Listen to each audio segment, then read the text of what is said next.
1976లో ఏర్పాటైనటువంటి ఈ విశ్వవిద్యాలయంలో యూజీసీ ఆధ్వర్యంలో ఏర్పాటైనటువంటి ఎస్సీ/ఎస్టీ సెల్ ఒక ప్రత్యేకమైనటువంటి ధ్యేయం ఉంది. ఆ ధ్యేయం ఏమిటంటే భారతదేశంలో ఉన్నటువంటి వెనుకబడినటువంటి వర్గాలు, షెడ్యూల్ కులాలు, షెడ్యూల్ జాతులు వెనుకబడి ఉన్నాయి. ప్రభుత్వ పరంగా అందజేసినటువంటి అంశాలు అందరికీ అందాలనే ఉద్దేశం చేత రాజ్యాంగ పరంగా ఒక రిజర్వేషన్ పాలసీని ఏర్పాటు చేశారు. ఆ రిజర్వేషన్ను ఆధారంగా చేసుకొని వెనుకబడినటువంటి వర్గాలను సామాజికంగా అభివృద్ధి చెందినటువంటి వర్గాలతో సమానంగా తీర్చిదిద్దాలంటే వాళ్లకు ప్రత్యేకత ఇస్తే తప్ప అది వీలు పడదు అని భావించినటువంటి రాజ్యాంగ సభలో పాల్గొన్న నేతలు,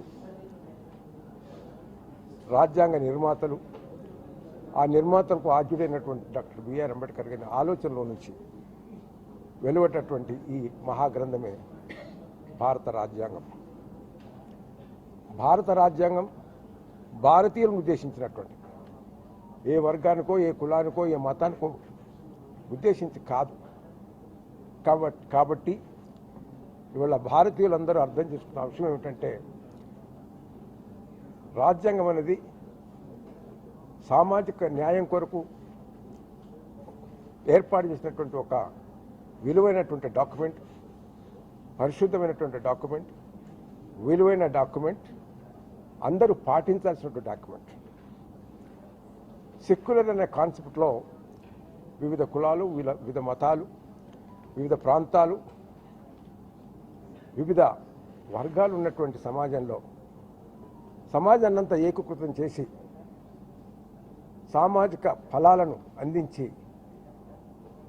జాతీయలో ఉన్నటువంటి న్యాచురల్ రిసోర్స్ యొక్క ప్రొడక్షన్ అందరికీ అందుబాటు చేసి ఒక సమాజాన్ని నిర్మించడమే భారత రాజ్యాంగం యొక్క ముఖ్య ఉద్దేశం.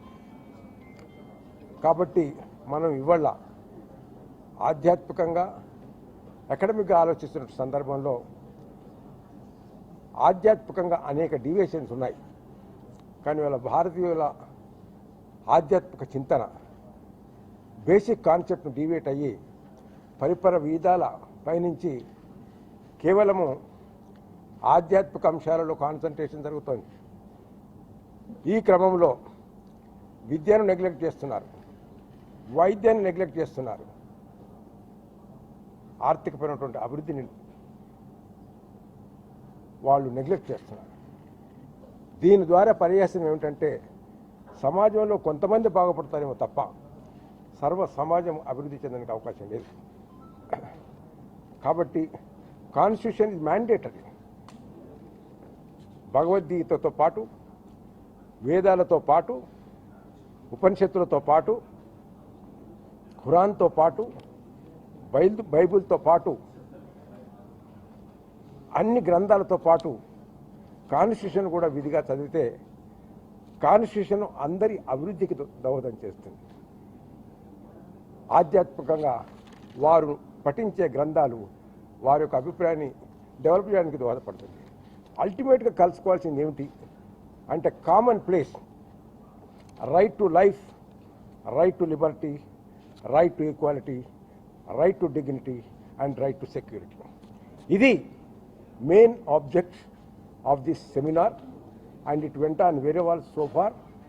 The remaining seminar also, I wish definitely it go on very well, and I appreciate the participants in the seminar and also my brother electronic media.